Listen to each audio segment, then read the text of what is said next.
dans tous les cas, 45 minutes. Ah merde, j'étais sur 50 minutes, 55 minutes de... À 15h, il y a une autre. Oui, c'est ça, ouais, tout à fait. À 15h, il y a autre chose. Ah ouais, Donc, carrément. j'ai 5-6 minutes de place. Ok. Carrément. Oui, je te ferai suivre. Ouais, non, mais ça marche. Deuxième chose, parler dans le micro, je sais pas si t'as Ouais, l'habitude. je me pose le contenant manteau. Voilà, ça c'est la règle absolue à retenir. Et puis, tu sais te servir de cette zapette. J'ai pour essayé avancer. tout à l'heure. Bon, voilà. Ah oui, tu Là, as on fait capte essayer. déjà le son. Donc là, oui, c'est fait. Juste un mot pour vous dire bienvenue. J'espère que vous avez pu vous restaurer allègrement et que vous allez bien. Pour autant que vous n'ayez pas trop mangé pour ne pas perdre, pour ne pas vous perdre un instant au cours de cet après-midi où les conférences vont se succéder. J'imagine que certains n'ont pas encore fini de prendre leur repas. Ils vont nous retrouver pendant la présentation. Bienvenue à tous. Le Musée français de la brasserie et Destination Nancy continue à vous accueillir dans ces conférences. Vincent Le Potier a parlé tout à l'heure, Thomas Evans, a parlé tout à l'heure de la pasteurisation de la bière. Vous avez bien retenu tout ça. Si jamais vous avez raté une petite partie des présentations qui a pu être faite, je vous informe, si vous ne l'avez pas entendu, de deux possibilités de récupérer. D'une part, les diaporamas, il suffit de s'inscrire à l'accueil. Ah non, c'est pas moi. De s'inscrire à l'accueil pour dire, voilà, je voudrais bien le support visuel, enfin le support diaporama en PDF, on vous l'enverra d'ici quelques semaines, le lien pour le télécharger.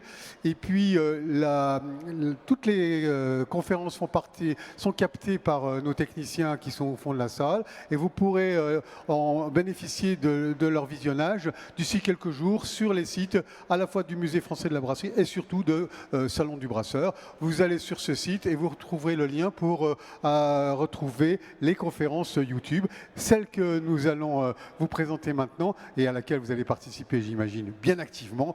Et bien, c'est maintenant. Je vous invite à accueillir dès maintenant notre technicien particulier autour de Malting Pot, autour de Malte. C'est Vincent Le Potier qui nous parle de malterie et de brasserie artisanale. Entre artisans, on se comprend. Merci beaucoup. Eh bien, bienvenue à tous. Merci d'être présents aujourd'hui. Super. Alors du coup, Vincent Le Potier, je suis malteur artisanal à la malterie artisanale Malting Pot. On est en Haute-Savoie, ça fait 4 ans qu'on fait ça. Si on existe aujourd'hui, on évacue cette chose-là, c'est grâce au concours du fonds FEADER, du Fonds Avenir Bio, de la région Rhône-Alpes, du département, du Conseil général de Savoie, qui nous ont permis de nous financer via des subventions. Comme ça, j'ai pas oublié ça. Et c'est grâce à vous, tous, en fait, qui êtes présents aujourd'hui, brasseurs, éventuellement amateurs, futurs pros, la partie agricole aussi. Enfin bref, la malterie, on est vraiment un maillon au milieu d'une filière, comme vous êtes au milieu d'une filière, évidemment. Et si on a l'opportunité d'être présent face à vous, c'est grâce aux organisateurs du Salon du Brasseur, qu'on remercie chaleureusement de nous avoir conviés pour vous parler de tout ça. Alors, quand on nous a demandé, est-ce que vous voulez animer une présentation autour, enfin une petite conférence autour de la malterie artisanale, on s'est dit, bah ouais, c'est chouette, ça permet de mettre en lumière notre métier, parce que c'est vrai que la partie malterie est souvent assez méconnue. Qu'est-ce que vous allez raconter? On s'est un peu creusé la tête en se disant, finalement, depuis 4 ans qu'on malte, enfin pas tout à fait 4 ans, mais presque 4 ans, on accueille à la malterie des brasseurs, pros, amateurs, enfin voilà, pas mal de gens, et on se rend compte que la malterie, le process en tant que tel est parfois méconnu, que la partie agricole est parfois méconnue, on ne va pas faire trop d'agro, voilà, et que dans la discussion, en fait, il y a beaucoup de problématiques qui sont similaires, il y a beaucoup de choses qui se recoupent. Donc c'est un peu ça dont je voulais vous parler aujourd'hui. Donc ce que je vous propose, c'est de faire une partie autour du suivi du grain d'orge ou de la graine de céréales, depuis le champ jusqu'à devenir du malt.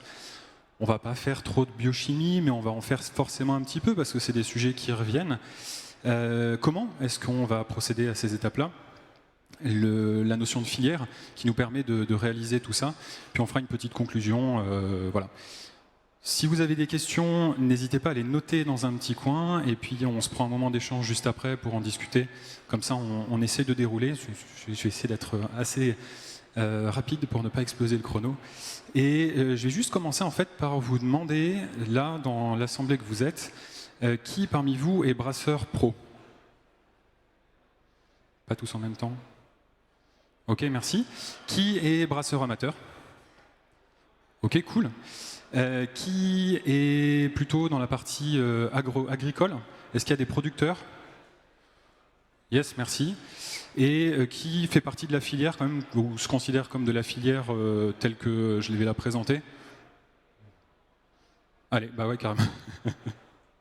Merci. Alors, comme ça me permet un peu de situer la chose. Alors, au niveau de la première partie, l'orge ou la culture que je vais vous présenter, on va détailler les différentes parties. Donc, une céréale qui va se retrouver dans vos cuves de brassage ou qui est issue de votre champ. Cette céréale, elle a tout un parcours et c'est pas forcément mettre une graine dans un champ et puis la regarder pousser qui doit se passer en amont. Il y a toute une étape de sélection et toute une étape énormément technique. Au niveau de la collecte, de la moisson, du stockage, avant que ça arrive en malterie, il y a aussi beaucoup de prérequis à respecter. Au même titre que vous, il ne s'agit pas de foutre du malt dans un concasseur et puis de le mettre dans la flotte pour que ça fasse une bonne bière. Ça va être toutes les étapes de trempée de germination, le tourraillage, donc vraiment tout le process de malterie, pour arriver, à l'étape de dégermage et de conditionnement, donc faire vraiment le grain, le donner les meilleures conditions possibles.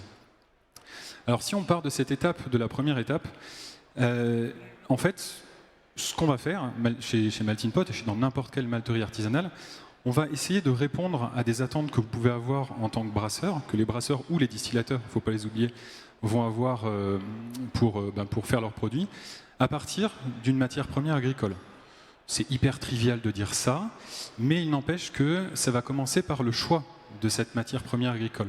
Donc on va choisir, est-ce qu'on va faire de l'orge, est-ce qu'on va faire du blé, est-ce qu'on va faire de l'avoine, du sarrasin, enfin finalement en malterie on peut tout faire, on s'entend, mais à partir du moment où ça va germer, on va pouvoir transformer cette céréale-là et essayer d'en faire exprimer des arômes ou d'en tirer certaines propriétés. Ça passait par un choix de variété. Une fois qu'on se dit, on va faire de l'orge, orge que vous connaissez probablement tous, que vous avez l'habitude de travailler, on va choisir dans un catalogue de variétés. Et ce qu'on va retrouver le plus généralement dans ces variétés, et ça c'est quelque chose qui revient systématiquement dans les échanges, ça fait une journée et demie qu'on en parle sur le stand, ça va être le choix entre des variétés d'orge dites de printemps, des 2 RP généralement, et des variétés d'orge dites d'hiver. Alors qu'est-ce qui va conditionner en fait ces variétés? Ça va être les dates de semis et de moisson, tout simplement. Globalement, quand vous entendez parler de ça et que vous vous dites ouais c'est vrai qu'on nous en parle mais on ne sait pas trop ce que ça change, il faut se dire qu'au niveau de la sélection variétale qui a été faite, les variétés de printemps ont plus souvent plus d'amidon que les variétés d'hiver.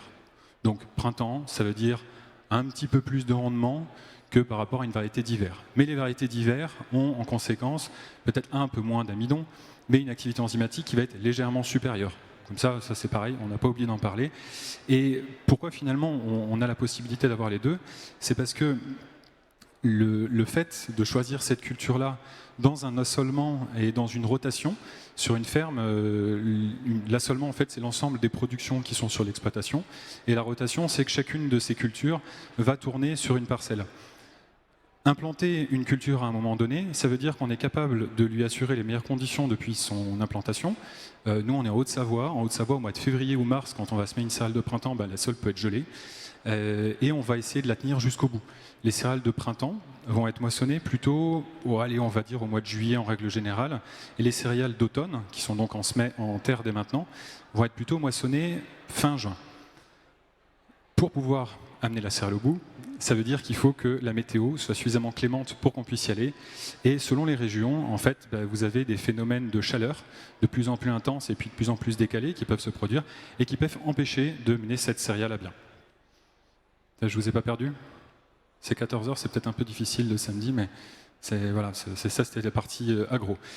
Donc, en fait, voilà, ce que ça veut dire, c'est qu'on prenne après, peu importe que ce soit de l'orge de printemps, de l'orge d'hiver ou quoi, c'est surtout qu'on va avoir une période de moisson donnée au niveau des céréales, même si on intègre le blé ou quoi, et en se disant qu'on la prend très large en 6 semaines, donc mi-juin, 2 mois, mi-août, on va moissonner l'intégralité de notre céréale pour toute l'année. Et il va falloir que pendant toute la culture, on le fasse de manière à atteindre un objectif de quali, un objectif qualitatif et quantitatif, pour que tout le monde puisse s'y retrouver et que l'exploitant agricole puisse avoir de quoi vendre et que sa céréale soit conforme, et que le brasseur ait de quoi brasser, sachant que nous, il faut qu'on puisse bosser entre les deux. Alors, ça sous-entend que on revient sur un peu l'histoire d'assolement et ces notions-là. Implanter une culture qui va devoir respecter un cahier des charges qui est assez détaillé, je vous le déroule rapidement, on revient dessus rapidement après aussi, ça veut dire qu'il ne faut pas la mettre n'importe quand. Vous, brasseurs, vous avez besoin d'avoir une céréale qui soit avec de la protéine, mais pas trop. Si vous avez trop de protéines dans votre brassin, ça vous fait du trouble, ça vous fait pas mal d'emmerdes. Pareil, si vous n'avez pas assez de protéines, vous avez des problèmes de tenue de mousse, vous avez des problèmes de corps, ça peut amener énormément de problématiques. S'il y a des moisissures, je ne vous en parle pas, déjà nous en malterie, ça va causer pas mal de soucis. Et ainsi de suite. Avec la partie malterie, on a besoin, pour que la couche germe, d'avoir une homogénéité au niveau de notre variété, au niveau des variétés qu'on va avoir, donc c'est l'histoire de pureté variétale. La protéine, je viens d'en parler. Le calibrage, si vous avez des grains qui sont tout petits et d'autres qui sont tout gros, ça va être un peu pénible au niveau du concassage, et ainsi de suite. Donc on est vraiment sur cette idée de respecter, grâce au travail qui est fait en champ, vos besoins à vous derrière, en tenant en compte ce que nous, on va pouvoir produire entre les deux. Alors, je faisais un parallèle avec l'assolement et le côté agricole. Dans les cultures, dans les champs, vous avez des cultures qui s'appellent des cultures de luzerne, par exemple, de trèfle, de soja, des légumineuses, qui vont donc capter l'azote de l'air pour le mettre dans le sol, pour éviter d'avoir apporté trop d'engrais azotés. Si vous allez voir, vous brasseurs, un voisin paysan à vous, en lui disant tiens, en fait, moi je fais de la bière, j'aimerais bien faire de l'orge avec, du malt avec une orge que tu me fabriques, est-ce que tu peux faire ça?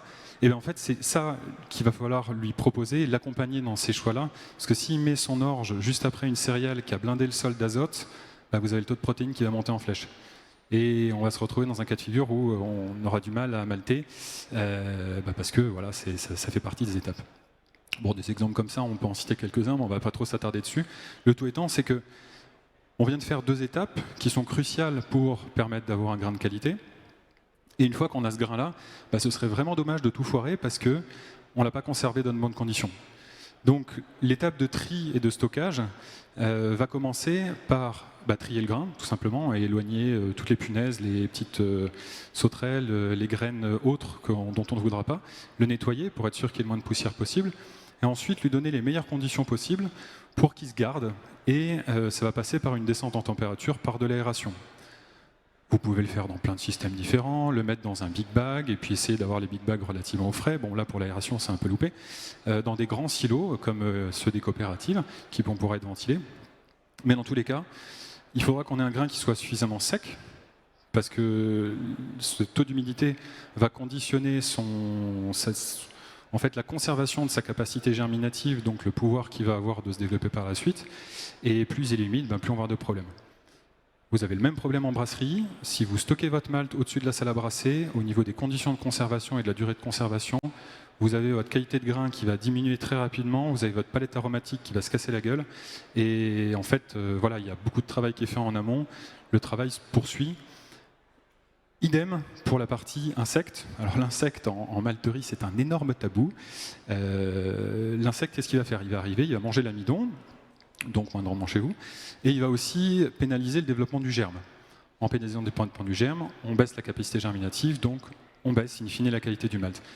Ce qu'il faut visualiser, c'est que la capacité germinative, un grain qui ne germe pas, c'est un grain non germé par définition, donc un grain entier, et que pour vous, c'est la notion de friabilité que vous allez retrouver. Vous avez une friabilité qui baisse. Votre grain étant entier, en fait, vous avez beaucoup de composés à l'intérieur que vous n'avez pas forcément envie de voir arriver dans les cuves de brassage. Non pas que ça donnera des faux goûts, mais ça va baisser le rendement, ça va amener de la viscosité, du trouble, ça va générer pas mal de choses. Donc nous, en fait, il faut vraiment qu'on arrive à le faire germer du mieux possible. Et les petits insectes qui peuvent arriver, alors là, je mets une photo de charançon, c'est un grand kiff que d'exposer une grosse photo de charançon devant une assemblée. Le charançon, en fait, il peut venir chez nous, parce qu'il est rentré par la porte, mais s'il rentre par la porte, il peut venir chez vous aussi. Et ça peut être des insectes. Alors il y a plusieurs centaines d'espèces de charançons, il y a plusieurs centaines de milliers d'espèces d'insectes évidemment, mais le soir, des soirs d'orage en été, Vous avez parfois des petits insectes qui volent, qui se posent sur les bras, ou quand on a des t-shirts un peu flashy qui arrivent. Et ben, ces insectes-là peuvent potentiellement être des ravageurs du grain.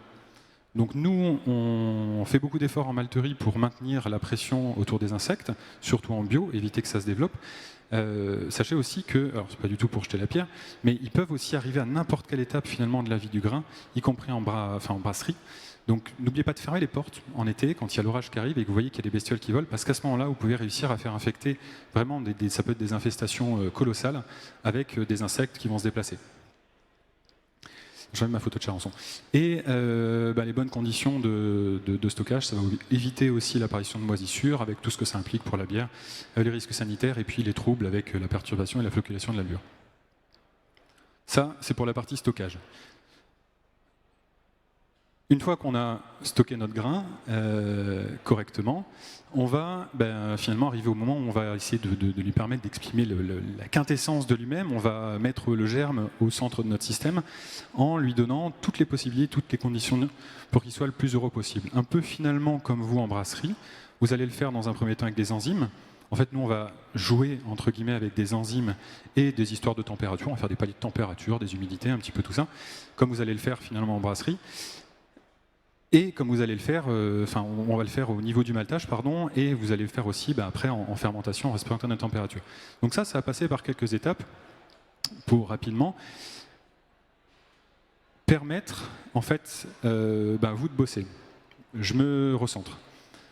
L'objectif du maltage, c'est quoi? Vous, de quoi vous avez besoin en brasserie? Vous avez besoin d'un grain avec une enveloppe qui permette la filtration, et vous avez besoin d'amidon. Donc là, on va faire un cours de bioche, pardon, ça ne se veut pas être un cours, mais juste une petite approche biochimique très très rapide. Le grain, en fait, c'est une grosse réserve d'amidon. L'amidon est très bien protégé dans le grain, et comme la nature est super bien faite, c'est l'embryon, le développement de l'embryon qui va permettre au grain de rendre disponible l'amidon, d'aller chercher l'amidon. Donc si on fait un petit schéma très rapide, vous avez l'embryon qui est d'un côté du grain, la réserve d'amidon, et à l'intérieur, l'IFBM nous propose une vue de ce qui vont... Oups, raté. L'IFBM nous propose une vue de ce qui va être des granules d'amidon avec toute une partie de protection autour. Alors ça peut être des protéines, des polysaccharides, ça va être pas mal de choses.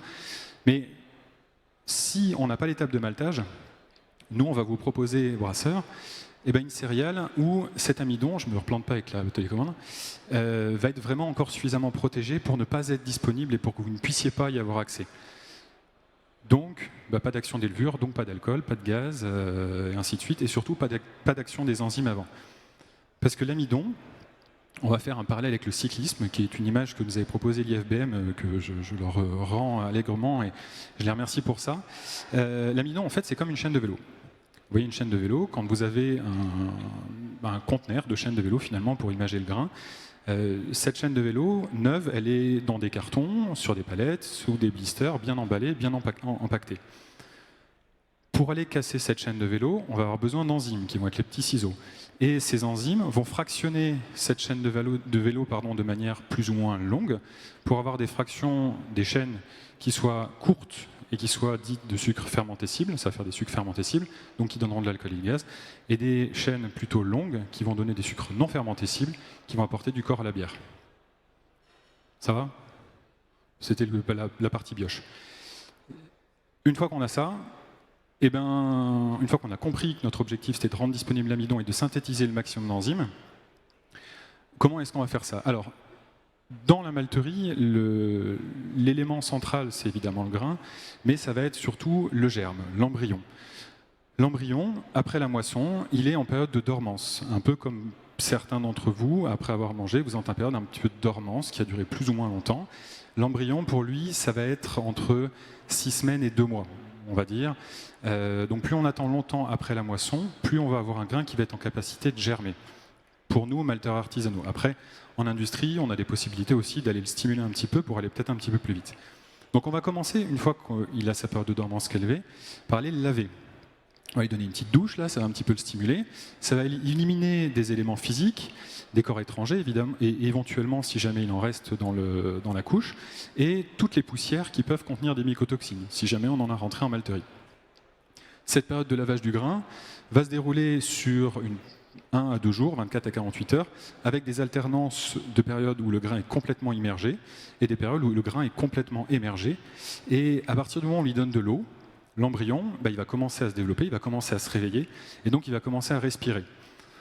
En respirant, il va faire comme ce que je suis en train de faire, peut-être un petit peu de manière un peu saccadée, il va synthétiser du CO2 et de la chaleur, et plus il synthétise de CO2 dans sa couche, plus tous ces petits grains qui sont ensemble se mettent à fabriquer du CO2 et plus ils fabriquent de la chaleur, moins ils sont bien pour se développer, donc plus ça les stresse. Et à chaque fois qu'on imprime un stress à l'embryon, on va perdre en capacité finale du malt.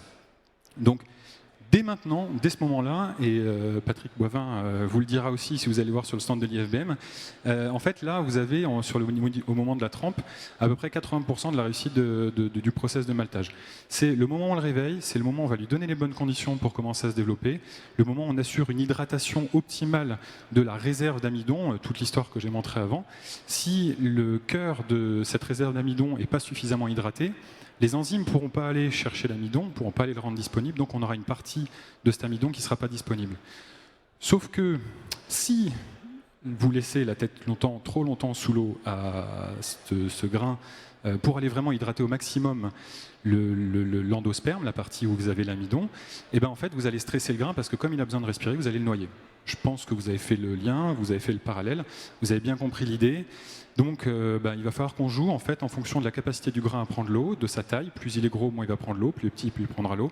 De son taux de protéines. Plus il y a de protéines, plus ça va protéger la prise en eau. Moins il y en a, plus ce sera facile. De sa sensibilité à l'eau, etc., etc. De pas mal de paramètres en fait que je vous ai montés juste avant au niveau du cahier des charges malterie. Donc ça va conditionner sa prise en eau et la synthèse de ses premières enzymes qui seront essentielles par la suite pour le process de maltage pour la germination. Tout va bien? Nickel. Alors, la période de germination qui arrive par la suite, c'est une période où quand elle va commencer, vous avez le grain qui commence à faire des petits radicelles. Là, vous avez plein de petits points blancs. La photo est presque un peu floue, mais je pense que ça se voit relativement. Donc nous, en malterie, en fait, on va piloter la durée de la trempe en fonction d'analyses qu'on a réalisées. Même en tant qu'artisan, on arrive à faire des petites analyses sur notre grain relativement facilement. On fait des petits tests, on a un petit labo. Dans toutes les malteries artisanales, vous avez ça, comme en toutes les brasseries finalement artisanales. Vous allez mesurer votre densité, vous êtes équipé d'un minimum de matos pour bosser. Nous, ça va être pareil. Quand on voit que les radicelles commencent à arriver, que l'humidité est vraiment optimale, là, on va mettre le grain, on sent qu'il a envie d'y aller et que là, il a vraiment envie de germer. Donc, on va le laisser aller. Et à ce moment-là, on va juste lui foutre une paix royale. On va lui donner de l'air pendant le temps dont il aura besoin. Et l'objectif de cet air, ça va être de l'oxygéner doucement, d'enlever le CO2, d'enlever la chaleur. Et globalement, toute cette étape-là va se passer entre 15 et 20 degrés. En lui apportant un petit peu d'eau régulièrement par aspersion ou en évitant de dessécher la couche.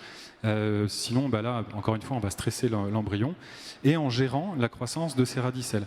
Les radicelles qui sont vraiment naissantes là sur la photo, c'est les futures racines du grain. Le grain, quand il se développe, à un moment donné, dans le sol, il a besoin d'aller chercher du nutriment. Donc il va faire ses racines qui vont vraiment s'ancrer dans le sol.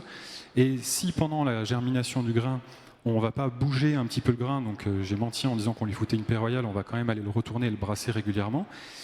En fait, ça va amener un phénomène qui s'appelle le phénomène de feutrage, donc on va avoir les radicelles qui vont aller se croiser avec les microsparaciques et qui vont venir se serrer en l'espace de, on va dire même moins de 24 heures. Vous avez un bac ou un ensemble de grains où c'est vraiment du caillou, quoi. C'est dur, vous pouvez marcher dessus sans vous enfoncer dedans, ça peut aller très très vite. Donc pour ça, on le retourne, et ça va durer entre 3 et 8 jours à la grosse louche.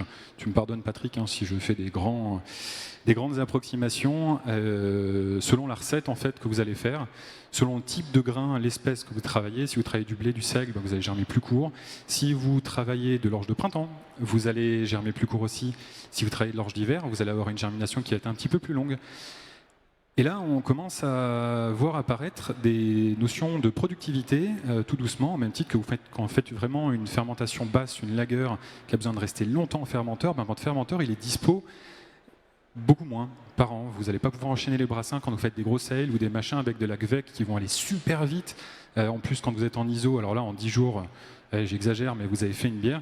Nous, ça va être un petit peu pareil. Au niveau de la céréale qu'on va rentrer, il va falloir qu'on joue avec ce pas de temps que la céréale a besoin, dont la céréale a besoin pour germer, la productivité. Et quand on est vraiment 100% en 2 rangs de printemps, on gagne presque une journée de germination, donc on peut enchaîner les lots beaucoup plus vite, beaucoup plus vite, beaucoup plus vite, beaucoup plus vite. Avec un autre phénomène, c'est que les variétés de printemps ont souvent besoin de moins d'eau, donc on va pouvoir économiser de l'eau aussi au niveau de la production. Mais bon, ça c'est un petit peu notre problème. On fait avec ce que le monde agricole arrive à produire et arrive à développer en fonction de tout ce que je vous ai présenté avant. Voilà, donc ce que je disais par rapport aux recettes, en fait, le moment où on va se dire qu'on a germé, on a atteint la germination suffisante, ça va dépendre de finalement si on veut faire un grain avec beaucoup d'amidon disponible parce qu'on va vouloir travailler une palette aromatique en commençant à travailler l'amidon ou aller faire de la couleur parfois. En allant loin dans la germination, on risque de voir apparaître la plumule, finalement les futures parties aériennes qui vont se développer. Et ces parties aériennes, en se développant, peuvent faire apparaître des précurseurs de faux goût que vous allez pouvoir gérer en brasserie relativement difficilement, mais c'est possible, et que nous, on devra gérer en malterie. Alors comment on va faire pour faire ça ? L'étape de touraillage, de toute manière, il y a un moment donné, le grain, il a atteint ce qu'il faut, l'embryon, il est développé comme on veut qu'il soit développé. Si on le laisse aller plus loin, il va manger l'amidon. S'il consomme l'amidon, vous avez moins d'amidon, vous avez moins de sucre, donc vous avez moins de rendement. Donc on va le tuer. Voilà, on l'a chouchouté pendant une grosse semaine, on va finir par le tuer, pas forcément très brutalement, mais l'idée c'est vraiment qu'il arrête sa croissance. Et pour ce faire, on va respecter des paliers de température, un peu comme quand vous allez brasser finalement, on va respecter des paliers de température, mais avec la problématique de préserver les enzymes et la montée en couleur et les arômes qu'on va obtenir. Très simplement, plus on va chauffer, vraiment pour faire un raccourci, plus on va chauffer, plus on va monter en couleur, mais plus on chauffe, plus on tue les enzymes. Plus on a laissé germer le grain longtemps, plus l'amidon est accessible, mais plus on a besoin de le chauffer pour tuer les précurseurs, détruire les précurseurs de faux goût. Donc faire un grain qui soit avec une forte activité enzymatique et une germination qui soit extrêmement longue, ça peut-être se faire avec certains process, mais c'est vrai que pour nous, en malterie artisanale, ça peut être compliqué à gérer. Donc on a vraiment besoin de piloter en fonction et de notre outil, et des capacités de notre installation, et de l'orge et des céréales qu'on va pouvoir avoir à disposition. Avec une autre partie, c'est le premier palier, ce fameux premier palier où on va commencer à sécher le grain. Pendant ce palier-là, c'est assez facile de comprendre, vous avez une couche de grains qu'on va faire circuler un flux d'air au travers, c'est ça l'étape du tourillage, c'est vrai que j'ai oublié de présenter ça. Quand cet air va circuler, il va arriver en dessous à 50-60 degrés, peut-être un peu plus, peut-être un peu moins. N'empêche que comme il sort à 100% d'hygrométrie, en sortant de couche, il va toujours être au début à une température approximative, on va dire, d'une trentaine de degrés. 100% d'hygrométrie, 100% d'hygrométrie, à peu près 30 degrés, vous avez un cocktail et un terreau impeccable pour faire développer des moisissures, si jamais vous en avez rentré dans le système. D'où l'importance d'avoir un grain qui soit très bien trié avant, qui soit très bien lavé avant, pour éviter de se retrouver avec un risque de développement de moisissures et donc de mycotoxines à ce moment-là du process. Alors, même si jamais il y a un petit risque qui existe, il faut quand même que ça puisse se faire pendant longtemps. Enfin, ça ne se fait pas comme ça dans un claquement de doigts. Il y a besoin que ça prenne quand même quelques heures. Donc, il faut que ce palier-là soit suffisamment court et que l'installation soit suffisamment performante pour pouvoir le faire.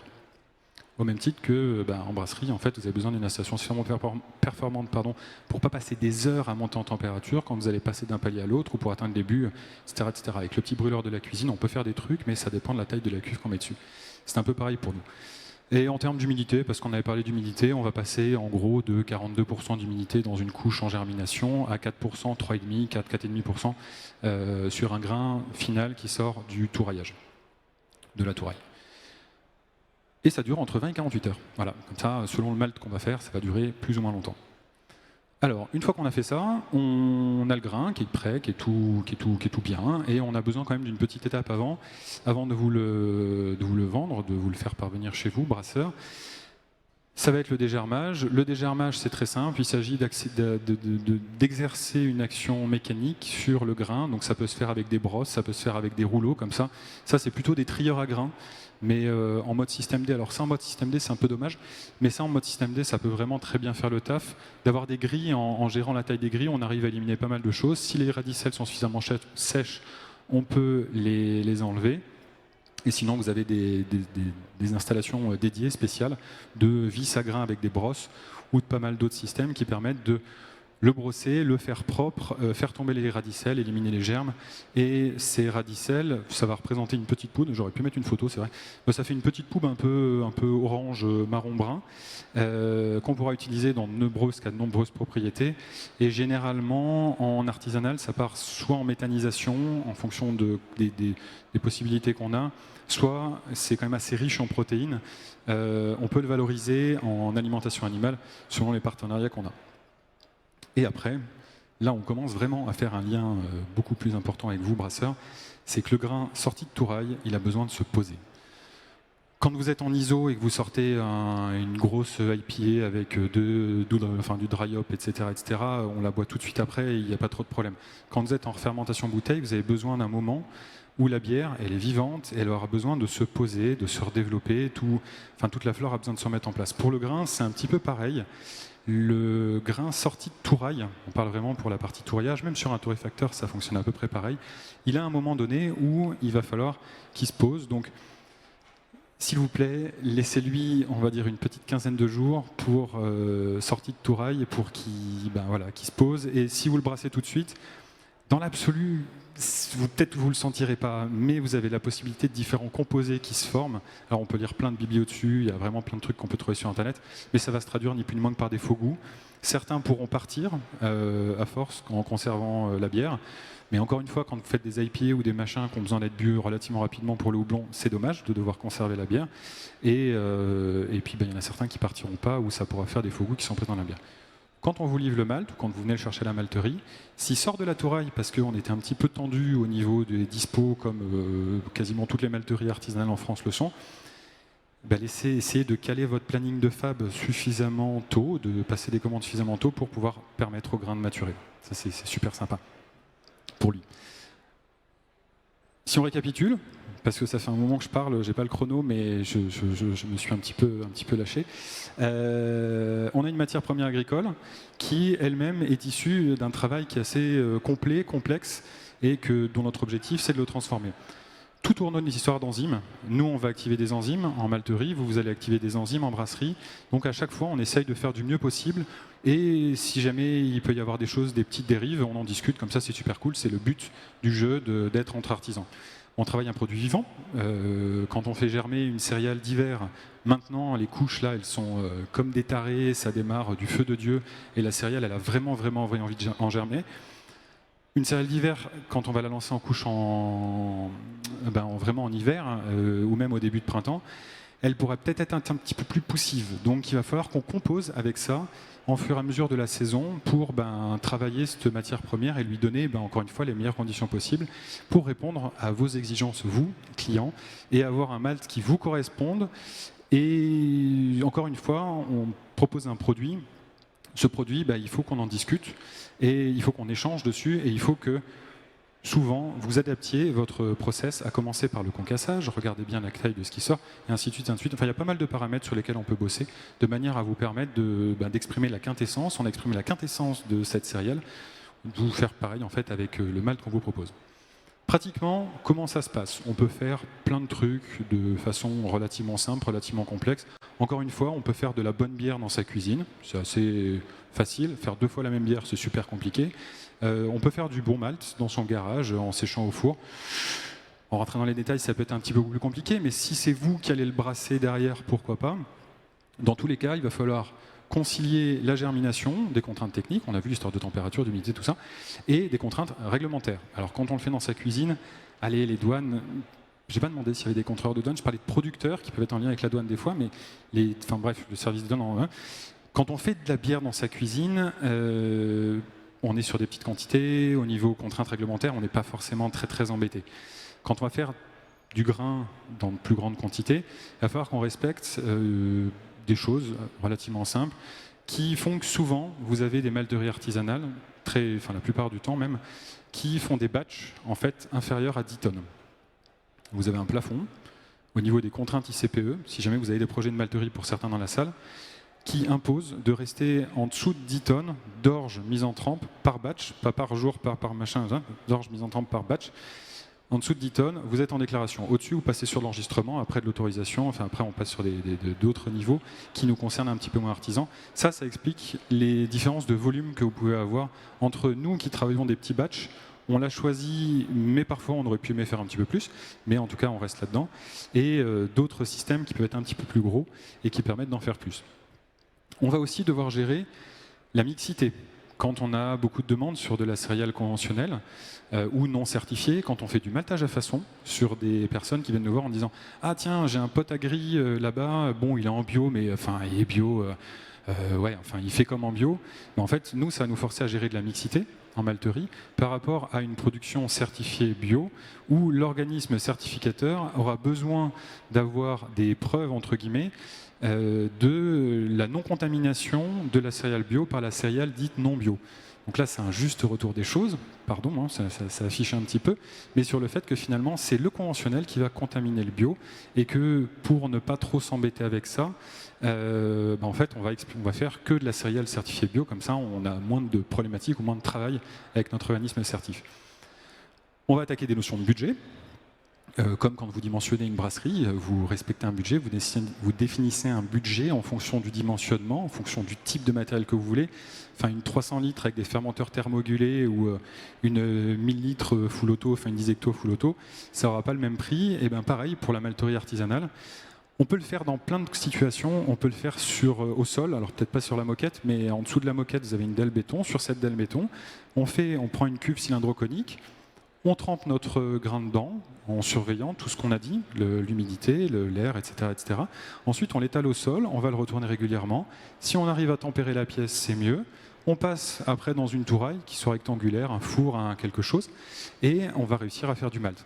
On peut le faire avec des installations dans des cases où on a des systèmes de retourneurs plus automatisés. En général, sur air, vous avez possibilité d'avoir des retourneurs automatisés aussi, mais sinon, ça va peut-être plutôt au motoculteur. Dans des tambours, vous avez le tambour qui va être en rotation permanente ou de temps en temps et qui va permettre à la couche de bouger et donc d'éviter que les radicelles ne s'enchevêtrent. On peut faire vraiment plein de choses. Vous pouvez faire les 3 étapes trempe, germination, touraille séparées. Vous pouvez faire les 3 en 1. Vous pouvez faire 2 plus 1. Il y a plein de choses qui existent. C'est une question de budget, encore une fois, et de dimensionnement en fonction des objectifs qu'on veut atteindre. Alors, pour la partie système D, qui permettent de faire des super bons produits, je me permets de vous parler de l'atelier paysan. L'atelier paysan propose beaucoup d'autoconstruction. Et en fait, si vous allez sur le site de l'atelierpaysan.org, vous avez dessus un grand nombre de malteries autoconstruites au même titre que de la brasserie. Ils ont fait un super papier sur un super dossier sur tout ce qu'on peut faire nous-mêmes. Encore une fois, ça vous permet d'atteindre une qualité. Si c'est votre objectif, c'est super. Si ce n'est pas votre objectif, il faut essayer d'aller voir un petit peu plus loin. Vous avez des malteries autoconstruites dedans qui sont des collègues qui sont vers Angers, la Piautre notamment. Vous en avez plein en France qui ont fait eux-mêmes leur matos, qui sortent des super bières, qui sortent des super whisky, qui font vraiment des trucs excellents avec du malt qu'ils arrivent à faire de chez eux, qu'ils arrivent à sortir eux-mêmes. Donc comme quoi on peut réussir, on n'a pas besoin d'investir forcément des centaines de milliers d'euros. Vous avez la possibilité d'avoir des installations, on va dire, entre les deux. Là, je vous montre quelques photos rapidement de ce qu'on a, nous, à la malterie. On est sur des grands bacs en inox. Ceux-là, ils font en gros 8 mètres par 3 sur 1 mètre de profondeur. Vous avez une grille au fond, avec un double fond. Et en fait, on va venir poser le grain dessus, immerger la couche de grain complètement, donc on fait monter l'eau par en dessous. On a une citerne d'eau à l'extérieur qui nous permet de préchauffer l'eau de trempe pour avoir toujours une eau de trempe qui soit à une température stable. Quand ça va être bon, on va vidanger la couche. Comme je disais, on alterne les périodes d'immersion complète sous air, sous eau. Donc on va retourner le grain, là ça fait un petit peu d'écume en vidangeant et en retournant en même temps. Et ensuite on va, de la même façon, brasser ce grain avec le retourneur pendant sa période de germination, 2-3 fois par jour, avant de le passer en touraille. Là, vous avez une super vue de la touraille qu'on a chez nous. La touraille, c'est un truc ultra simple. Vous avez, je me suis planté, vous avez un gros cylindre ici, avec une grille au milieu. On va venir mettre le grain par-dessus la grille, donc il y a une petite partie couvercle de l'autre côté, depuis la case de germination. On ferme la touraille le plus hermétiquement possible. Et ensuite, vous avez un brûleur gaz, vous avez un ventilateur qui est derrière, c'est un bras de contrôle, qui va souffler un flux d'air chaud en dessous de la couche. L'air va traverser la couche de grain. Je suis décalé. L'air va traverser la couche de grains, sortir, creuser un échangeur qui va récupérer les calories de ce qui sort pour les mettre dans celle qui rentre. Vous suivez toujours? Ouais, c'est assez simple. Et on récupère l'air chaud et ainsi de suite. On tourne donc en circuit ouvert. Et on a des jeux de volets, des sondes d'hygrométrie de température, un super programme qui nous permet de faire pas mal de choses. Et avec ça, en fait, on va piloter notre flux d'air pour, en fonction de la recette qu'on veut faire, soit circuler de l'humidité, on peut faire circuler de l'air très chaud pour aller faire de la couleur, aller commencer à faire une première réaction, presque un empesage de l'amidon avant d'aller faire une presque sarification pour faire un presque cristal, ou même carrément un malt type cristal, ou juste sécher le grain. Et grâce à l'humidité, grâce à tout ce système-là, on arrive derrière à se dire le plus rapidement possible, on gère notre taux d'humidité et on économise du gaz en faisant recirculer de l'air dès qu'on peut, dès que c'est sec. Voilà, ça c'est comme ça qu'on travaille chez nous. Il y a encore une fois plein de possibilités au niveau de la malterie. Une fois que c'est terminé, le touraillage, là on le vide à la pelle. On prend une pelle à grains. J'ai passé la salle juste avant, désolé. On prend la pelle à grains et puis on va pousser le grain hors de la touraille pour pouvoir le vidanger, le faire tomber dans la dégermeuse et après le mettre en sac et ainsi de suite.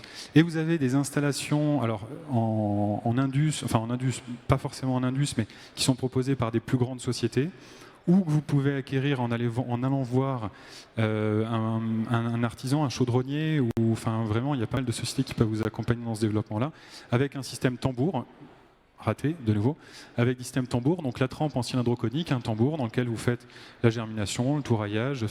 Il y a des sociétés qui sont présentes sur le salon aujourd'hui qui peuvent vous proposer aussi ce type d'installation pour la malterie. Ça a beaucoup d'avantages, ça peut avoir éventuellement quelques inconvénients. Je pense que le message que je vais vous faire passer au niveau de ça, c'est que on va travailler avec du vivant. Ça, je passe mon temps à le dire depuis le début. Donc il faut être à l'aise avec le matos qu'on a, comme le choix que vous avez fait au niveau de votre système de brassage, il faut vraiment être à l'aise avec. Vous allez bosser avec pendant pas mal d'années et vous savez les objectifs que vous allez pouvoir atteindre avec. Donc pas forcément se limiter au début, même si il y a des notions de budget, mais réussir à faire les bons choix pour pouvoir derrière travailler comme on l'entend. Et qu'est-ce que ça nous permet de faire? Ça nous permet de faire, quand je dis nous, c'est la malterie artisanale, c'est un melting pot, mais vraiment chez chacun des artisans malteurs que je vous présente rapidement après, on va pouvoir faire plein de choses, plein de maltes. Le fait de travailler des petites couches, des petits batchs, ça permet d'aller explorer vraiment un grand nombre d'idées, un grand nombre de recettes, avec un grand nombre de céréales à partir du moment où on arrive à les avoir du monde agricole, que ce soit des maltes de base. Donc le malt de base, l'objectif c'est d'apporter de l'amidon et une activité enzymatique, si vous avez bien suivi, qui vont permettre d'aller chercher et dégrader l'amidon chez les autres maltes. Des maltes touraillés, de manière plus ou moins importante. Donc on va parler de plein de maltes différents, mais on va parler par exemple du Munich. Le Munich, si vous le touraillez très légèrement sur une base Munich, vous allez avoir des arômes, peut-être ça va commencer avec des arômes un peu de céréales, où on va aller insister sur ce côté céréal, passer presque à un moment donné sur des côtés un peu fruits rouges, mais fruits rouges très légers, un peu sous-bois, la fraise des bois, un petit peu de framboise parfois, presque comme de la framboise déshydratée que vous avez dans certaines céréales. Et plus on va aller loin au niveau du touraillage sur un malt Munich, plus on va jouer sur cette palette aromatique de fruits rouges. On peut faire du fruit rouge, mais encore une fois, c'est lié à votre outil, c'est lié à votre céréale, c'est lié à un petit peu ce que vous arrivez à faire avec. Et on va aller sur des fruits confits, on va aller sur du pruneau. Quand vous arrivez sur certains maltes Munich vraiment plus, des mélanoïdes ou ce genre de choses, vous pouvez avoir des arômes pruneaux, un petit peu madérisés, ou là pour faire des barley wine ou autre, il n'y a pas de limite. Ça vous donne en fait beaucoup de possibilités. On va pouvoir torréfier du malt. Si on prend du grain sorti de germoire pour le mettre dans un torréfacteur, on va faire des maltes Cara, plus ou moins clairs, plus ou moins foncés. Si on fait avec des grains déjà touraillés, là on va chercher des palettes autour du pain grillé, autour de la noisette, autour du choco progressivement. Donc vraiment des côtés chocolat au lait, chocolat plus ou moins fort, chocolat vraiment cacao, 95% de cacao, du café, du cramé après. Si on va trop loin, forcément au bout d'un moment on y arrive. Donc ça c'est pas cool, on évite. Et des maltes aromatiques, en fait depuis le début je vous parle de différentes palettes aromatiques, de côté fruits rouges, de côté, on peut faire du miel, on a encore une fois des composés à l'intérieur de notre grain qui vont nous permettre de jouer en toute humilité, on va essayer de jouer en contrôlant le plus possible ce qu'on fait pour aller chercher des arômes, soit en découvrir. Il y a des maltes goût praline qu'on a, on a essayé des trucs, on a trouvé, tiens, ça fait du praline, c'est rigolo. Est-ce que vous arrivez à le brasser? Ouais, ça fait des trucs super bons, et vas-y, on y va. Et enfin voilà, il y a pas mal de choses qu'on peut réussir à faire, et des maltes fumés aussi. En fumant du malt, on va prendre du malt déjà tout raillé, sec, on va le faire fumer avec une fumée froide ou une fumée chaude, ça dépend de l'objectif, avec différentes essences de bois, ça dépend encore une fois de l'objectif. On peut le faire avec du malt vert. Alors, on a essayé, nous, dans notre fumoir, de faire passer du malt vert. C'est vrai que la prise en goût de la fumée est assez intéressante. Par contre, on n'a pas la solution pour le concasser derrière. Quand on a essayé de le concasser pour le brasser, on n'a pas pu le sécher, donc ça a fait un rouleau ignoble autour des pattes. Là, c'était un chantier sans nom, donc ça a été plutôt un échec. Mais en tout cas, encore une fois, on peut faire pas mal de choses. Et ce qui va être intéressant, c'est que quand on va le sortir de notre process, au même titre que vous, quand vous allez le réceptionner chez vous, vous avez des outils qui existent pour des petits moyens assez simples pour savoir ce que ce malt va donner. Donc vous avez le Craft Malt Test qui peut vous être présenté par l'IFBM, qui est très simple à mettre en place. J'ai un petit rappel au niveau du timing. Vous prenez un grain, vous pesez 52 grammes de grain, vous le concassez assez finement, vous le mettez à 65 degrés, on fait un empâtage en fait, vous le mettez dans un thermos que vous avez préchauffé. Vous mettez de l'eau dedans, à peu près 400 ml d'eau, vous secouez de temps en temps pour être sûr que ce soit homogène, vous laissez 20 minutes, au bout des 20 minutes, vous le filtrez, là on a des super filtres hyper technologiques avec le système Camping Festoche, avec un filtre à café dans une bouteille, pour montrer qu'en fait vous pouvez le faire, vous n'avez pas d'excuse pour dire que vous ne pouvez pas goûter votre malt avant en entrée en brasserie, c'est hyper simple, et vous filtrez, et vous avez une évaluation sensorielle de votre malt. Si vous voulez voir la couleur que ça va avoir en brassin, vous le faites bouillir. Après, vous le portez à ébullition pendant une petite heure et vous allez avoir les EBC que ça va vous donner en brassin. Là, vous avez en entrée, vous avez les faux goûts, vous avez vraiment pas mal de choses. Et après, vous pouvez avoir les EBC. Et voilà. Alors, le BJCP Malt, à ma connaissance, non. Mais en tout cas, en bière, est-ce que vous y accordez vraiment? Est-ce que vous cherchez à le coller quand vous faites une recette, quand vous faites quelque chose? Voilà, donc en partir de ça, j'accélère un petit peu, ça va finalement vous donner le champ des possibles qu'on peut atteindre en fonction du malt qu'on veut travailler et en fonction de ce que vous voulez avoir. Allez discuter avec votre artisan, les brasseurs qui bossent avec nous, enfin, on est vraiment refait de ça et on vous remercie parce que au même titre que vous avez besoin des retours de vos clients pour faire évoluer vos recettes, nous, on a besoin de votre retour à vous pour faire évoluer notre recette et pour vous suggérer des fois des idées un peu à la con de certains malts, parce qu'on a fait ça, comme malt sorti du torréfacteur. Et en fait, on peut faire un brassin éphémère, on peut faire pas mal de choses avec. Et en l'assemblant, je parlais d'un malt Mélano tout à l'heure, où pour faire un barley wine, ça peut donner des super trucs. Enfin, on connaît autant que faire se peut le produit qu'on vous propose, donc on peut vous donner des clés pour réussir à en faire pas mal de choses de votre côté. Donc n'hésitez pas à venir nous solliciter pour qu'on le développe ensemble, cette recette, ou alors qu'on fasse carrément un malt sur mesure, parce que ça, vu la taille de nos outils, c'est là où on a une certaine force, c'est qu'on fait des petits brassins, on fait des petits maltages ratés, on fait des petits batchs, donc on peut faire du à façon, on peut faire du sur-mesure. Là-dessus, il n'y a pas de souci. C'est presque notre rôle d'artisan. Notre rôle d'artisan au sein d'une filière, on a parlé de l'orge juste avant, une filière qui va regrouper énormément d'acteurs et une filière qui va essayer de répondre, comme je l'ai dit, je me répète, à des attentes. Mais pour répondre à ces attentes au niveau des variétés, au niveau du monde agricole, c'est des pas qui sont souvent longs, d'où le besoin de discuter le plus possible ensemble. On est proche, on peut parler. Les orges qui sont semées en ce moment ont été sélectionnées avant. Les semences ont été achetées en été, voire au mois de mai. C'est semé maintenant, ça germe, c'est récolté à l'été N+1. On va commencer à le malter à l'automne N+1. À l'automne N+1, on sera déjà en train de semer les variétés qu'on aura à N+3, et ainsi de suite, et ainsi de suite. Donc en fait, plus ça va aller, moins on discute ou plus on s'y prend tard dans certaines démarches, et plus on va bouffer une année ou 2 années pour développer des nouvelles cultures ou développer des nouvelles semences, en tenant compte, quand on va discuter avec le côté agricole, d'un équilibre écologique et économique dans les fermes, pour parler du côté des Savoies ou de certains terroirs ou de territoires de montagne. Vous avez des AOP fromagères, des IGP, vous avez certaines cultures qui sont déjà en place, qui peuvent vous contraindre, de par les assolements et la place disponible, à mettre en place certaines cultures parce que c'est destiné à l'alimentation du troupeau, mais qui peuvent vous offrir aussi des possibilités. Vous avez des fois des cultures sous couvert qui peuvent être mises en place dans certains systèmes d'agroforesterie, ou peut-être que ça peut intéresser un exploitant de mettre un petit peu d'orge de brasserie à certains endroits pour aller développer cette culture et essayer de faire un test et essayer d'avoir une bière locale qui réponde aux attentes de la malterie et à vos attentes, à vous, brasseurs. Donc là, on arrive sur le côté maltage à façon. Ces filières, parce qu'on parle d'une grande filière, mais en fait, à l'échelle de chacun d'entre nous, on travaille autour de filières, elles se développent. Vous avez pris vachement d'avance, brasseurs, on est un petit peu à la bourre, nous, malteurs, et aujourd'hui, vous avez un certain nombre de malteries. Alors, elles ne sont pas forcément toutes sur la carte, il y a plein de petites malteries autoconstruites ou de malteries, et je m'excuse s'il y en a dans la salle qui sont paysans, brasseurs, malteurs, que j'ai pas mis dessus. J'essaie de me concentrer sur vraiment les collègues qui vont malter pour vendre. Et après, vous avez d'autres actions que vous allez avoir, que vous allez pouvoir retrouver au travers d'initiatives avec des filières qui se mettent en place autour de coopératives, par exemple, qui vont pouvoir faire malter chez des collègues industriels dans des plus gros volumes et qui développent une offre agricole et qui fédèrent des énergies agricoles, je me dépêche, pour pouvoir mettre à disposition, à défaut, au moins un malt de base ou plusieurs maltes, mais qui soient issus vraiment de quelque chose, d'un terroir local. Et c'est là où il y a des collègues malteurs dans la salle, je vous remercie de votre présence.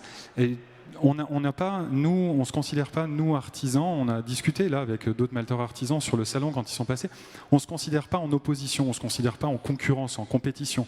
On a besoin chacun de tous, parce que vous allez pouvoir faire une offre auquel nous, on n'aura pas forcément accès, et vice-versa, en fait, nous, on va être limité, vous allez être limité parfois par la taille des batchs pour pouvoir proposer des produits bien spécifiques ou se permettre des trucs qu'on peut faire avec des idées complètement farfelues qui sortent parfois du cadre. Le mot le plus important, je pense, parce que c'est ce que vous cherchez, brasseurs, à faire dans une grande partie des cas, ça va être la notion de local, de filière locale et d'échange entre tous les acteurs. En 2 mots, Malting Pot, parce que j'en ai pas parlé, enfin rapidement, on est en Haute-Savoie depuis 4 ans, aujourd'hui on est 5, demain on sera 6, avec des profils assez divers, assez complémentaires. Toutes les céréales qu'on va acheter sont originaires de la région, Rhône-Alpes. Alors on ne va pas trop sourcer au sud de Rhône-Alpes parce qu'il y a d'autres malteries, donc on essaye vraiment de rester autour de chez nous. Tous les produits qu'on malte sont bio.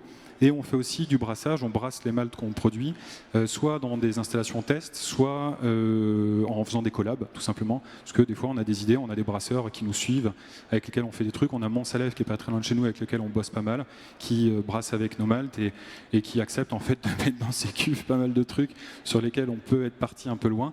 Mais il arrive à en faire des trucs bien. Et au niveau dimensionnement, on a une capacité de production de 400 tonnes aujourd'hui. On est sur un projet de développement de 1200 tonnes demain qui va voir le jour au printemps, on va dire, 2023. Alors l'idée, c'est pas de la foire à l'échalote ou de qui peut faire le plus, machin ou quoi. C'est juste, en fait, on essaye de vous accompagner, on essaye de suivre. C'est vous qui êtes les plus grands témoins, évidemment, de notre réussite. Alors, sans prétention aucune, mais en tout cas, vous nous faites confiance et vous nous permettez de nous développer. Donc, on essaye aussi de faire la même chose de notre côté pour accompagner votre développement avec le monde agricole qui, vous l'avez compris, met un certain temps à se mettre en place. Parce que si on veut de la céréale 100% régionale, faut bien la sélectionner, la semer, la travailler, avoir des retours d'expérience, etc., etc. On est une filière commune, c'était l'idée de la présentation, d'essayer de faire des rapprochements entre la malterie et la brasserie. J'espère que je ne vous ai pas trop perdu dans ces cheminements, que je ne suis pas parti trop loin uniquement sur la malterie. Comme chez vous, vous avez besoin de contrôler votre process du mieux possible, on fait exactement pareil chez nous. Vous connaissez parfois vos limites, on connaît parfois nos limites aussi. On peut le faire de différentes façons. Vous avez du full auto, vous avez du fond plat, vous avez pas mal de choses. Chez nous, c'est exactement pareil. Et quand on va prendre des choix techniques, économiques, ça va avoir un impact derrière en fonction des recettes qu'on peut faire, en fonction du goût. On a parlé variété par rapport au rendement, par rapport à de nombreuses possibilités.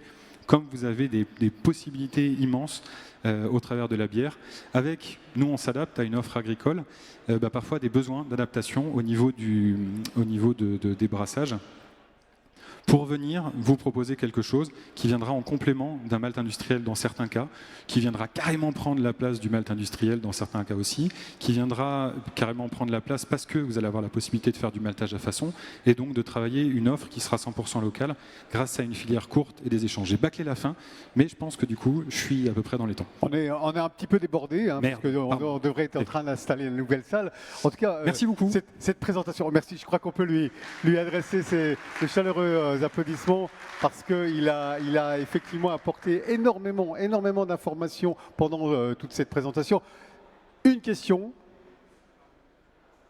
deux, pardon, du trois, coup, j'ai débordé. Ou pas nous, on est sur le stand voilà. par là-bas. Si vous voulez venir nous voir pour nous poser les questions, parce qu'on n'a plus le temps maintenant. Voilà, on est un petit peu juste en termes d'échange, mais vous avez bien compris, et c'est le sens de ça, c'est que tous ensemble, on fait avancer les choses et qu'il ne faut surtout pas rester ou d'un côté ou de l'autre. C'est ensemble que ça avance. J'imagine que de votre côté, vous travaillez beaucoup avec les fournisseurs, les producteurs, les paysans qui sont là derrière. Et puis, au même titre que vous travaillez après avec les brasseurs. Je vous invite à aller les rencontrer sur leur stand Melting Pot où ils sont plein de vie. Venez les rencontrer pour aller un petit peu plus loin encore que ce que vous avez pu entendre là tout à l'heure. Et puis, si vous voulez respirer, vous avez droit à 4 minutes puisque la prochaine conférence, qui est une table ronde autour du packaging, vous retrouvera. Merci encore et encore tous nos applaudissements. Merci bien. Merci. Désolé de t'avoir... Ah bah t'as pas vu. Voilà, mais parce que je suis sûr que dans le process de départ, enfin le truc de départ, on avait dit 20 à 25 minutes de présentation. Tu n'as pas dû le regarder comme il faut.